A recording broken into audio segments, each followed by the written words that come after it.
عليكم ورحمة الله وبركاته.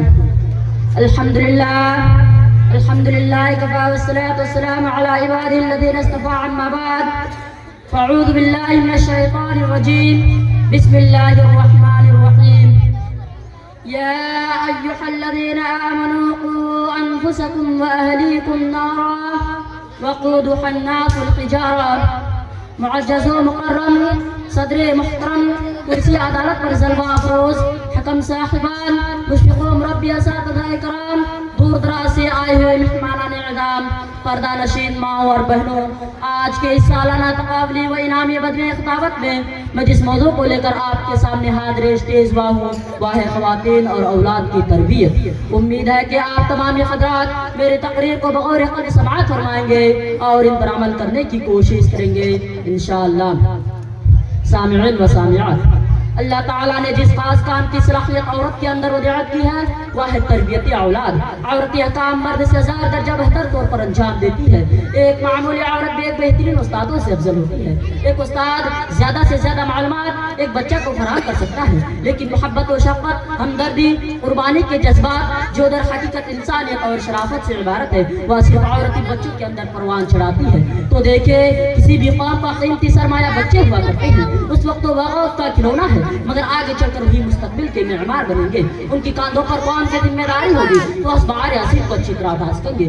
یاد رکھیں کہ ماں کی گود بچوں کی پہلی درجہ ہے. یہیں سے بچے کو اچھا یا برا بننے کی بنیادیں پڑتی ہیں. یہیں سے اس کے دل و دماغ پر ایسے رخوش بنتے ہیں جو آخر عمر اس کے ساتھ دیتے ہیں.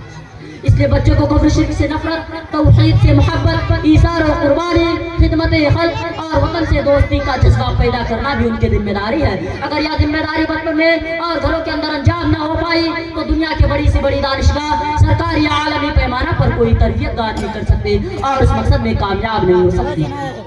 تربیت کے سلسلے میں ہمیں صحابیات کے مختلف واقعات ملتے ہیں کہ حضرت انس رضی اللہ عنہ ابھی بچے ہی تھے، ان کے والدان ان کو کلمہ سکھانا شروع کر دیا. ان کے شوہر مالک نے بچے کو کلمہ سکھاتا دیکھا تو خفا ہو کر بولے، ایک تو تم نے خود باپ دادا کا دین چھوڑ دیا، اب چاہتی ہو کہ یہ بچہ بھی بے دین ہو جائے. تو ان کی والدہ نے کہا یہ تو بھولا والا بچہ ہے، نادان ہے، اس کی روح پاک اور دل معصوم ہے، اس کو اسلام کی پاکیزہ باتیں بتانی چاہیے. میں تو چاہتی ہوں کہ تم بھی مسلمان ہو جاؤ. غرض پہلے ماں کی خواہش ہوتی تھی ہماری اولاد مسلمان بنے، دین کی خدمت کرے اور ضرورت ہو تو اللہ کی راہ میں جان قربان کر دے. اس لیے ہوش سنبھالتے ہوئے وہ اپنے بچے کو بسم اللہ اور کلمات طیبہ رٹاتی تھی اور رات کو سونے کے لیے اللہ اللہ کہہ کر بوریا دیتی تھی، جس سے شروع سے اللہ اور رسول کی محبت بچوں کے دل میں نقش ہو جاتی تھی. خود نماز پڑھتی تھی، ساتھ میں بچوں کو بھی شوق دلاتی تھی. روزے رکھواتی تھی، جس سے نماز اور روزہ گویا ان کی گھٹی میں پڑ جاتا تھا اور برے باتوں سے نفرت ہو جاتی تھی.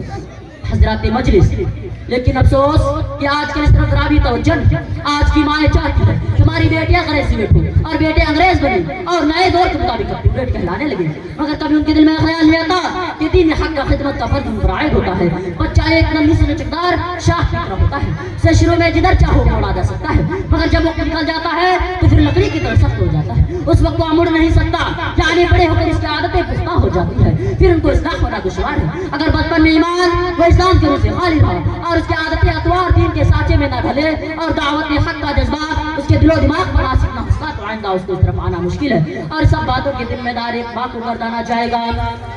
اس لیے ماں کا فرض ہے وہ اپنے عزیز بچوں کی پہلے ہی دین سے سختی تربیت کرے، ان کو بچپن سے علم دین سکھائے تاکہ آخرت کے بعد اسے بھی محفوظ رہے اور اپنے بچوں کا مستقبل پرسکون بنائے اور ان کو جہنم کا ایندھن بننے سے بچائے. ارشاد باری تعالیٰ ہے یا ایھا الذین آمنوا قوا انفسکم واہلیکم نارا وقودها الناس والحجارہ. اے لوگوں جو ایمان لائے ہیں، بچاؤ اپنے آپ کو اور اپنے اہل و عیال کو اس آگ سے جس کا ایندھن انسان اور پتھر ہوں گے. اور یہ بھی یاد رکھے اگر انہوں نے اپنے بچے کو اسلامی حدود پر صحیح تربیت نہ کی تو کل قیامت کے دن وہی بچے اللہ کے دربار میں خلاف مقدمہ دائر کریں گے اور کہیں گے ربنا آتیہم عذابا ضعفا من العذاب والعنہم لعنا کبیرا.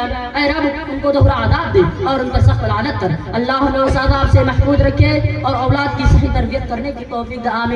وآخر دعوانا الحمد للہ رب العالمین. السلام علیکم ورحمۃ اللہ وبرکاتہ. اب اس کے بعد گلناز پروین، شمساد عالم.